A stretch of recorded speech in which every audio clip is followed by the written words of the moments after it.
Good evening to you all. Thank you very much for coming along to our talk about careers in A-levels.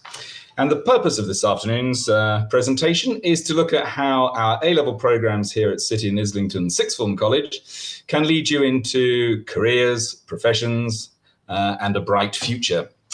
So today I'm joined by Jenny Nolan, my fellow Deputy Head of Sixth Form, and she will be talking a bit later on. But for now, I'm just going to start by saying something about A-levels in general. So the purpose of our talk this evening is about how A-levels prepare you for your future careers.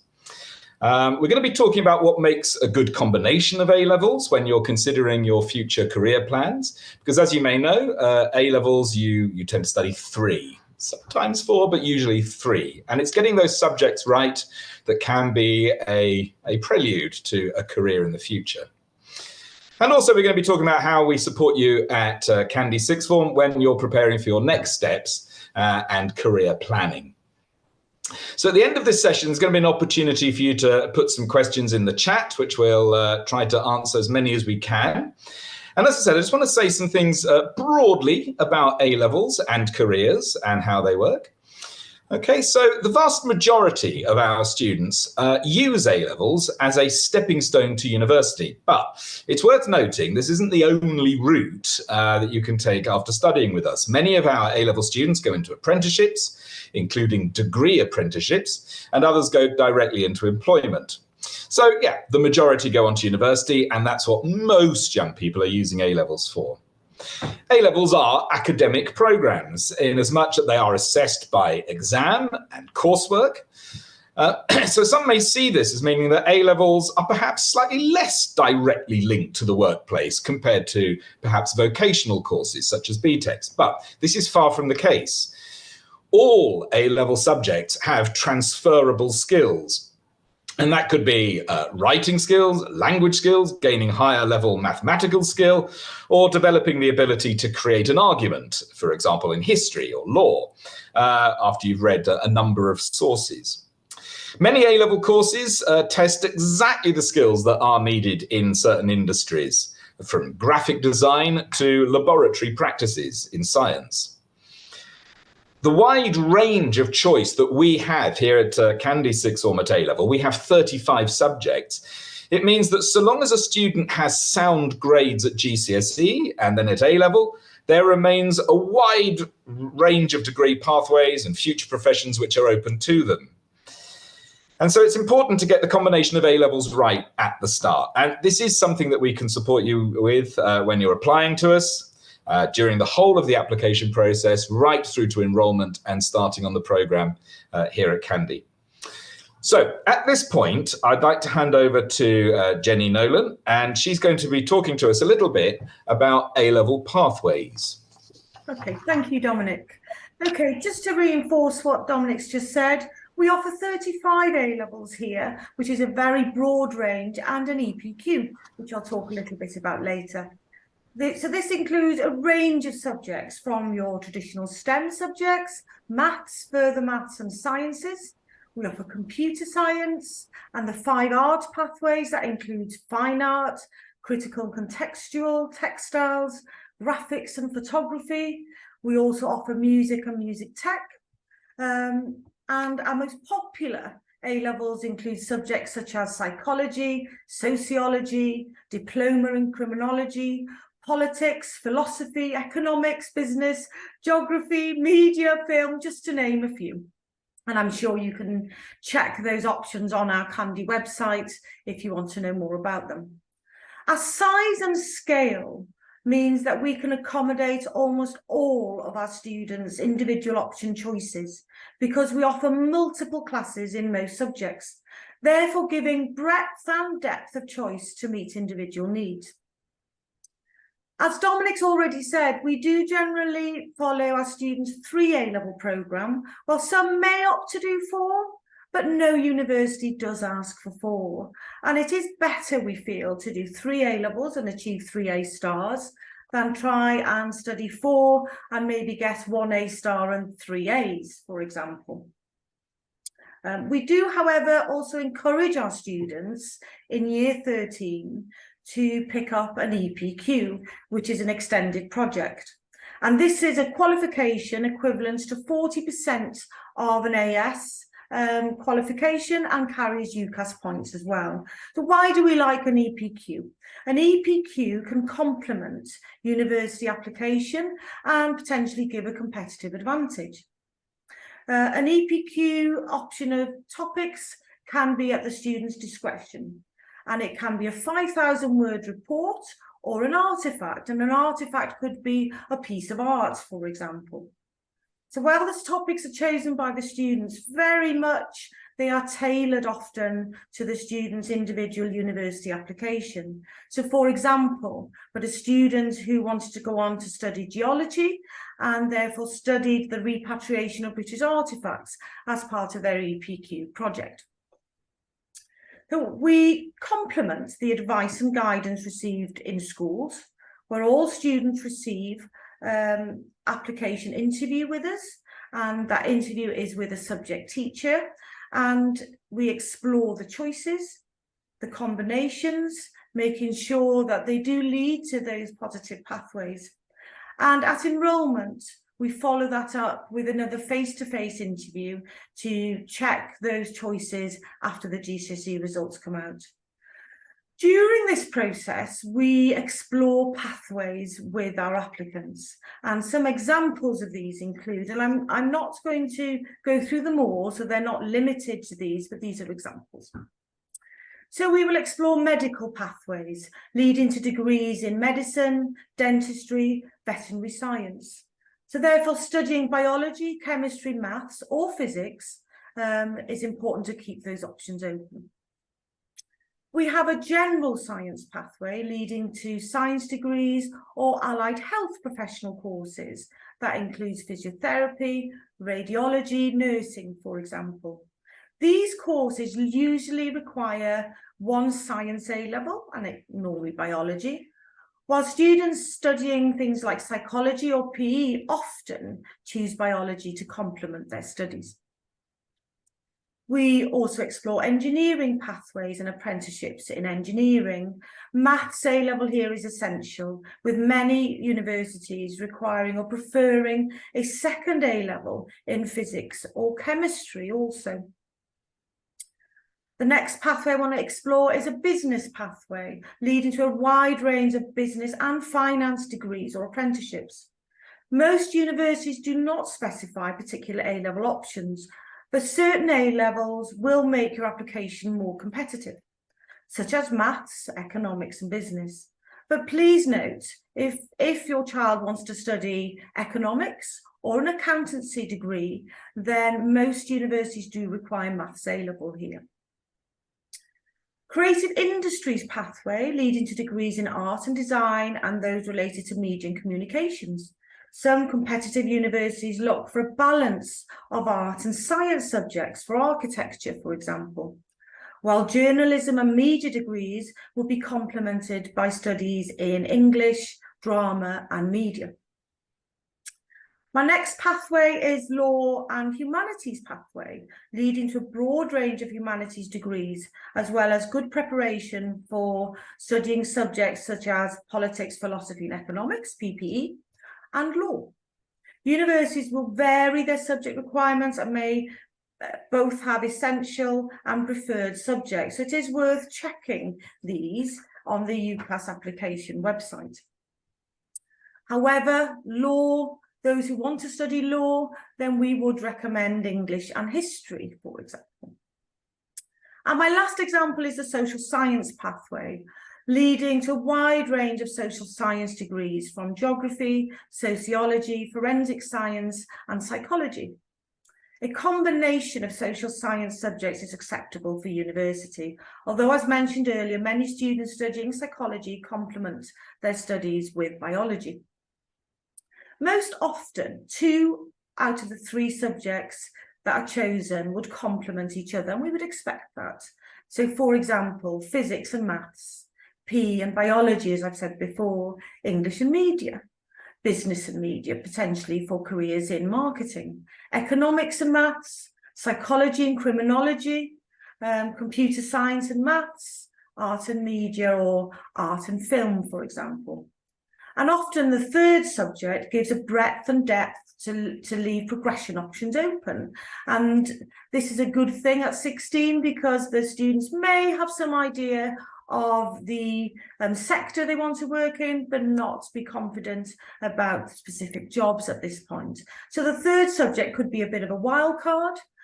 But that said, we do recommend that students choose subjects that they are particularly interested in and have a natural ability in.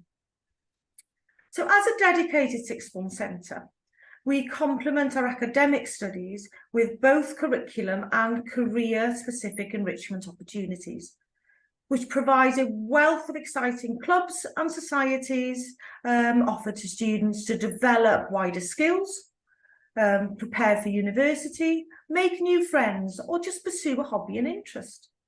It's important for us that our students feel part of our college community while they're studying with us and prepare for the next steps. So some examples of the clubs and societies we have on offer this year.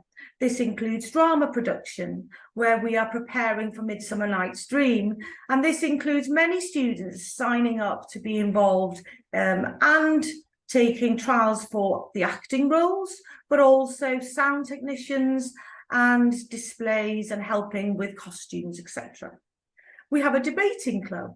Those who are interested in politics or law degrees, then we would recommend that they would participate in the debating club. We have the Jam podcast, where students write about political factors and current affairs. We have a Dungeons and Dragons club, a Geo Justice Club, Making History, Media and Filmmakers Club, a chess club for those who enjoy problem solving, a LGBT club, Duke of Edinburgh, running club, and college choir, but to name a few. We also have, and we pride ourselves with our sports academies in basketball, netball and football. And these are offered with training sessions led by qualified and experienced coaches, as well as participation in sports league matches, normally held on a Wednesday afternoon. So therefore, I'm hoping I've given you a flavour of some of the pathways that we offer and the curriculum enrichment here at Candy. Thank you. Oh, thank you very much, Jenny. That was a wide-ranging look at our careers pathways.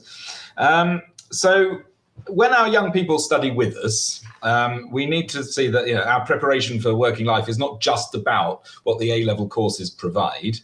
And Jenny has already talked about some of those extra clubs and societies that help to give you a really exciting sixth form experience. But in order for young people to become the professionals of the future, it is important that other qualities are also developed during their time at the sixth form. And so to this point, I'd like to just bring in a speaker who I didn't introduce at the start, but who is with us, who is Philippa Cook, who is our head of hub here at the City and Islington Angel site. And she's going to talk about some of the opportunities for our students, what they have to enhance their career prospects through further examples in our enrichment programme. Thank you, Dominic. Yes, I'd like to also echo along what Jenny spoke about, the career pathways, but we very much also think about those career pathways with the enrichment that we offer. But first, I wanted to start talking about how students can find out more about our service. So all our talks and programmes are published on our student internet pages, which we call My Day.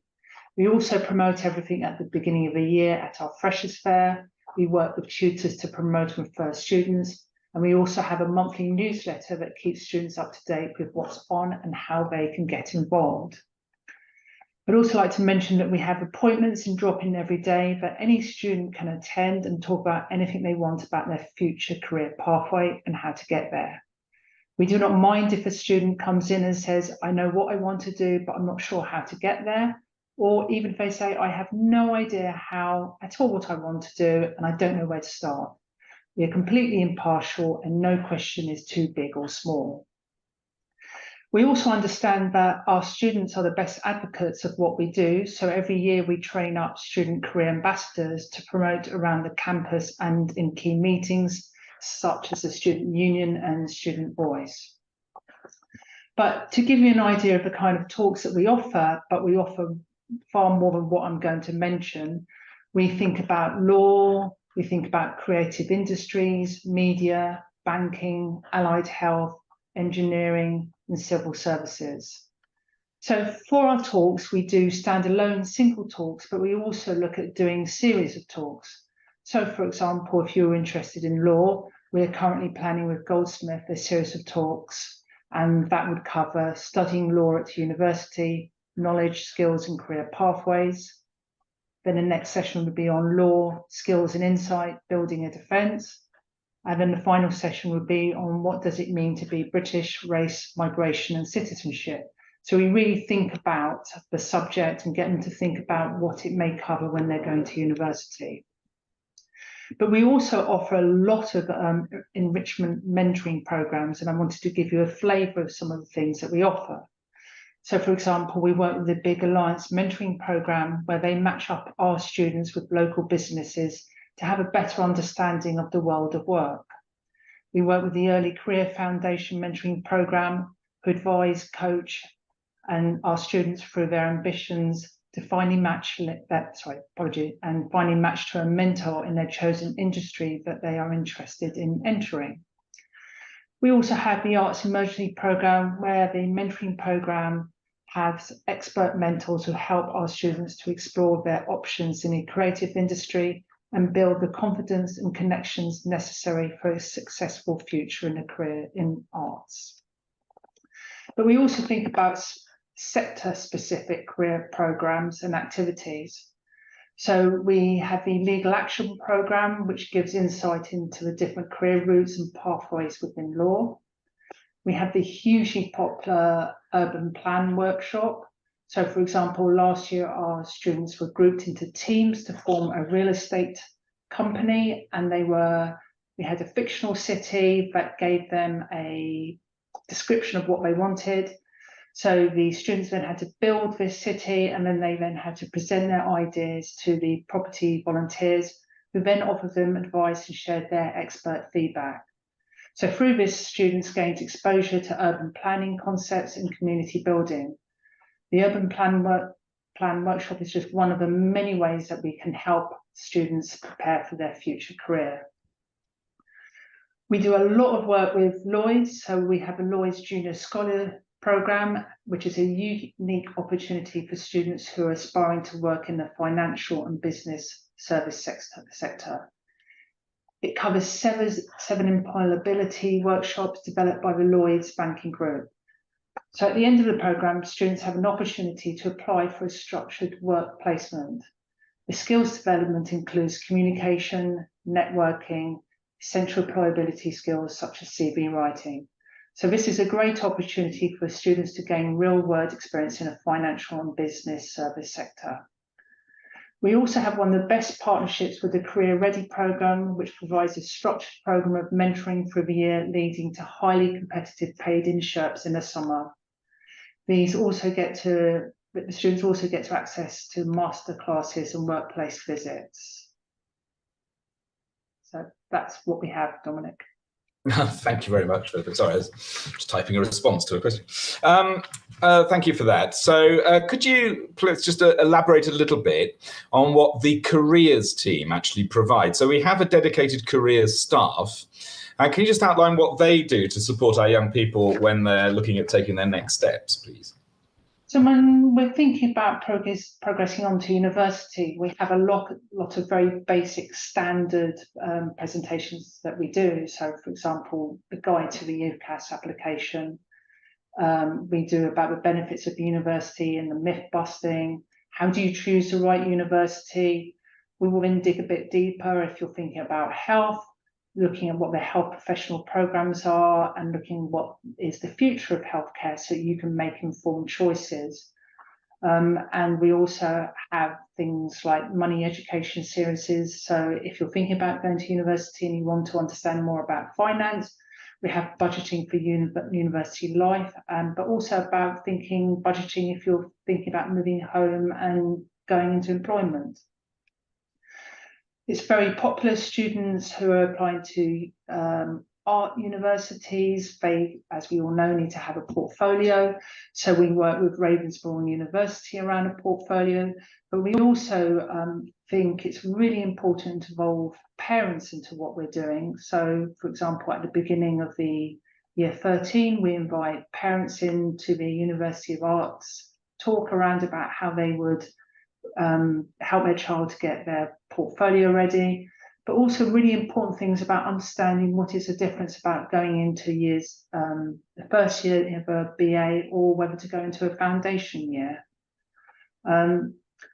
We work with many universities around the country, but we particularly focus on City University due to its location, its reputation, and its wide range of science, engineering, and allied health degrees. We offer a variety of workshops to help our students prepare for their applications. One of our most popular workshops is how to write a successful personal statement for a science-related degree. And this session helps students develop and write a personal statement that highlights their skills, experience, and their passion for science. One of the things that we're really important about is not writing, I have a passion for something. We help and support them in ways that they can actually demonstrate that. So our careers teams are highly qualified, and we produce lots of step-by-step guides, but we also record videos on how they can apply and do their university application, which we upload onto our YouTube webpage, which is very popular. And we also work with Inter-University, which do regular drop-in surgeries and support and proofread personal statements. We understand that students may not be able to get around all the universities around the country, so we have the Candy Summer Career Fair, where we invite over 40 universities that come on campus, and we get a minimum of about 400 students who will attend. Some people will be interested about how do we support people when they're thinking about medicine. So we do a lot of work with year 12 and year 13 with King's College.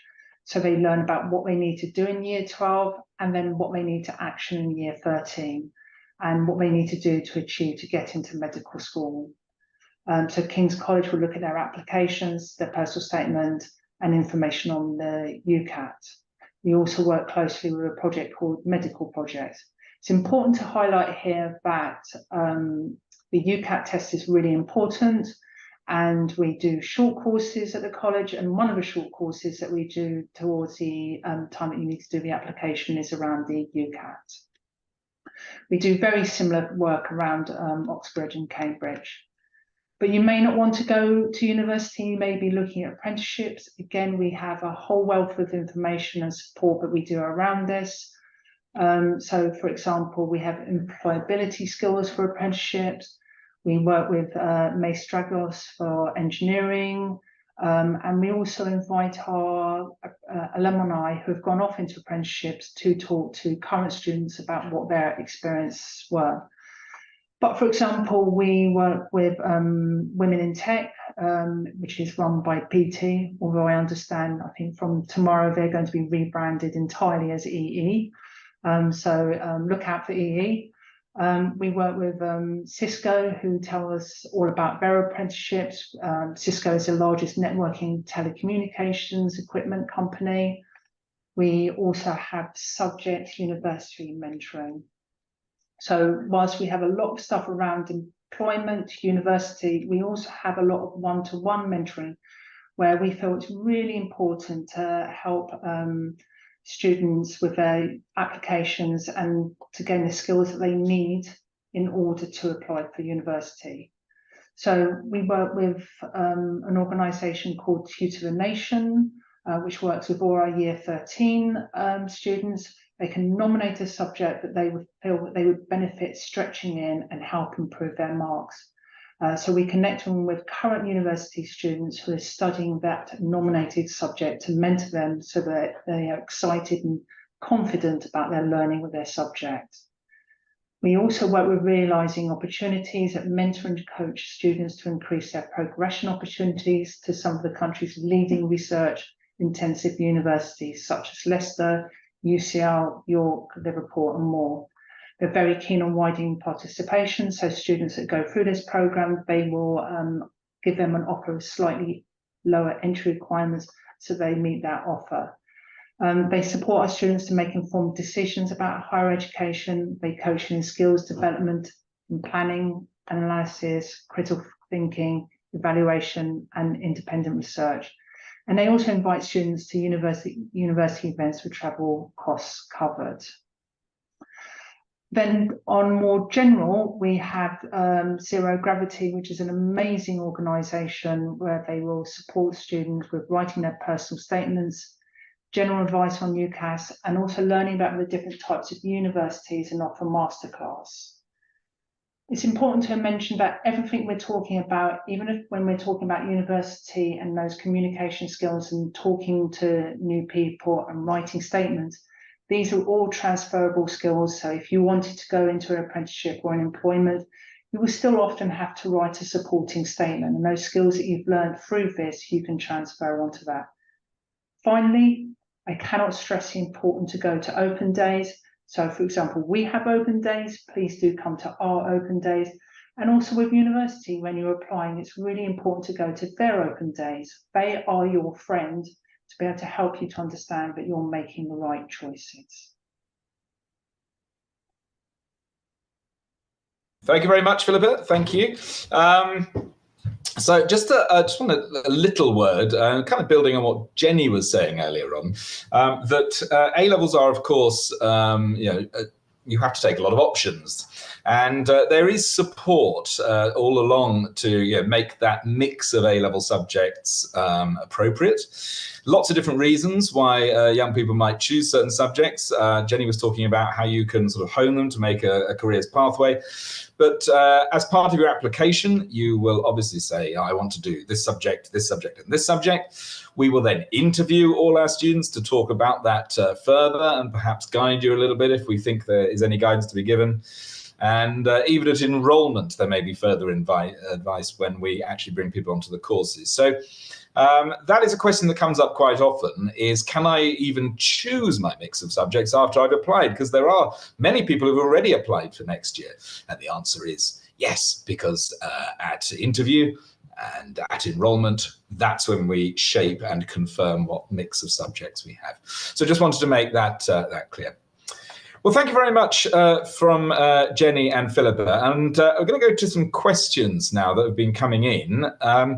And I may answer them myself. I may field them to Jenny. I may field them to Philippa as well. So they're ready to. The first question actually is probably one for Philippa. It's a fairly straightforward one. Actually, it's from a parent who has a daughter at WKC already, but also may have one at Candy. The enrichment opportunities, are they open across the colleges? So the enrichment programs are on offer at your college. So for example, if you're a City and Eastern College student, all the enrichment programs are on, as I said, My Day, which you will also have the same thing for WKC. So the WKC student would look at the enrichment on WKC, My Day, and then you would, for the Candy, it would be here. Now, it doesn't matter what campus you study in, we're not precious, we're more than happy for you to move around campuses. We actually find some of our best work happens when we have students of different interests come together.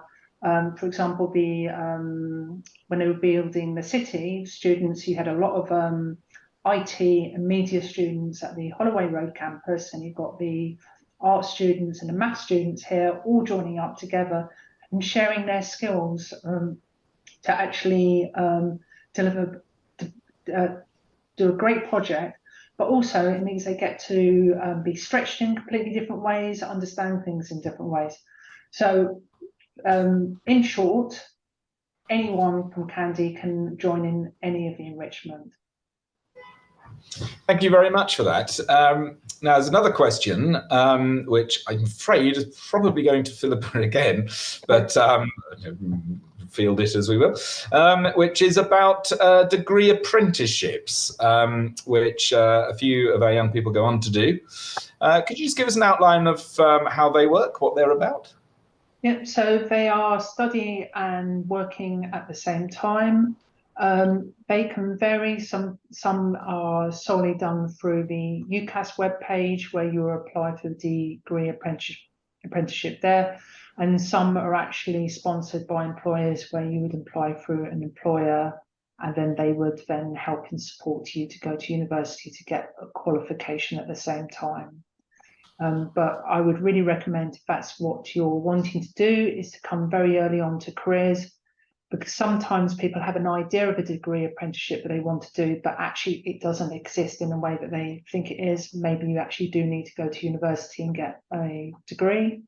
And then in which case you can look at university sandwich years, because if you're thinking about, I really want some employment within that to be sure and have a really good chance of guaranteeing a job at the end of it, then I would really recommend those. But I would say come to careers as soon as you enroll and come and talk about what degree apprenticeships you want to do. Thank you very much for that, Philippa. So I'm going to choose a question that perhaps I can feel towards Jenny now. So if my child is studying particular A-levels and then they realise that they don't want to apply for history, for example, at university, but rather psychology, is that possible?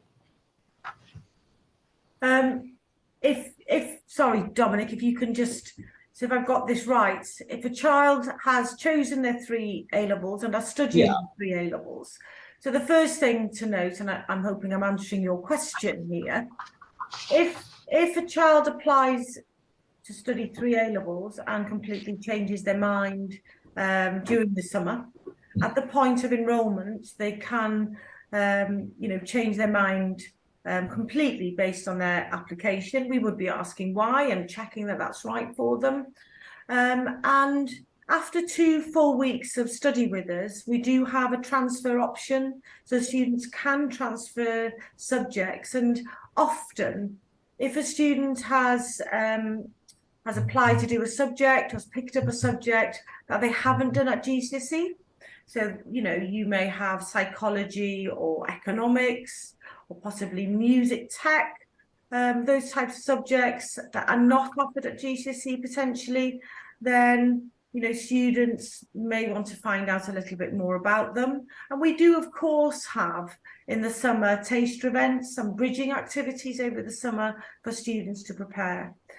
Leading on to the other aspect of your question, if a student is studying a range of subjects and have decided they no longer want to follow a pathway in history, but decided to follow a pathway in psychology, many subjects are transferable and many degree courses will accept the currency of other A-levels, and therefore it won't preclude students changing their minds. But again, as we said earlier, it is worth checking on those UCAS websites. If we had a student, for example, who hadn't thought about a degree in nursing and is not studying biology, then it would be very, very difficult for them to change their minds. But with humanities and social sciences, most of those subjects can be used as currencies across different degrees. I'm happy to add in a little bit there as well. So that, there are certain degrees that will require science or maths, and it's very hard to get away from that. Some may be a bit more understanding, but would offer you a foundation year so that you could collect up some of that science. So if you had a great mark in your science GCSEs, then they may allow you to do a foundation year and then go into the first year of the nursing degree. But also some universities do not ask for subject requirements, and what they advertise is UCAS points. And what they are looking at is, what is your grade from your A-level? What does it translate into points? And then therefore, how many points do you have? So what they're looking at is about, even if you made a decision that you wanted to study X, but now you wanted to go on Y, did you stick through it? You didn't just give up.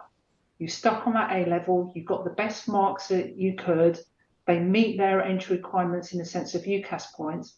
Then in your personal statement, you would then explain and say, I imagined this is what I was going to do, but I went on to an open day, or I went to careers and I listened to a talk about this new subject I'm thinking about. I've done all this reading around it, and actually this is really what I want to do. and this is how I'm going to demonstrate to you that I understand that this is a decision I've made and it's an informed one, then they're more than happy for you to swap. But it's about showing that you stuck out, that you got the grades that you needed to, and that you then went out and did that wider reading. And that's why I think it's really important, again, to look at university web pages. In their course information, they will tell you a lot about what you're going to study. And they're little clues about what you should go and do some reading. So that when you wrote your personal statement, you can then talk about that. Thank you, Philippa. Next question I'm going to pick out, really, I suppose, could be answered by any one of us, really. So feel free to chip in. So if a student is perhaps struggling with their A-level programs, what support is there available to enable them still to progress to a desired career?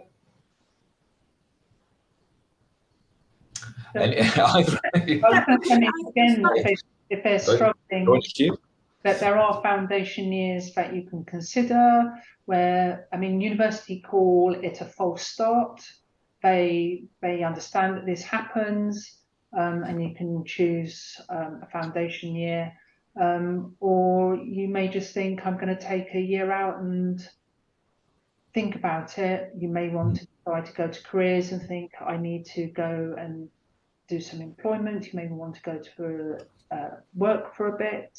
You may want to look at an apprenticeship where you may be able to pick up. So you may have to look at a level 3 apprenticeship. Even though you finished a level 3 course, you could go into a level 3 apprenticeship and get skills that way. And then maybe the degree apprenticeship will open up for you after that apprenticeship. Yeah. Thank you. I'd like to add to that as well in terms of our processes in college, where we monitor a child's progress against their target grades.